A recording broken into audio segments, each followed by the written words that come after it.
তুমি আমাকে মারলে তো ঠিক আছে, মেরেছো, ভালোই করেছো। নিজের শক্তির, নিজের ক্ষমতার, নিজের বাহুবলের পরিচয় দিয়েছো।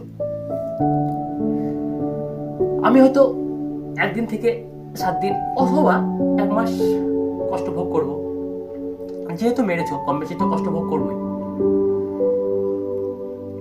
কিন্তু এই কষ্ট ভোগ করতে করতে আমি তোমাকে যে অভিশাপটা দেব না, সেই অভিশাপের আঘাত 1 দিন 7 দিন নয়, মৃত্যু, মানে মৃত্যু অবধি কিন্তু তোমায় ভোগ করে যেতে হবে।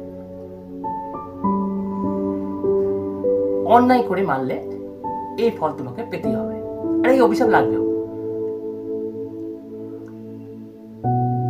খেতে, বসতে, উঠতে, শুতে অলওয়েজ কিন্তু তোমার মাথার মধ্যে একটা আঘাতের কাজ করবে। সে আঘাত কিন্তু মৃত্যু অবধি, সিরিয়াসলি মৃত্যু চলতেই থাকবে। মনে রাখো কিন্তু। Thank you.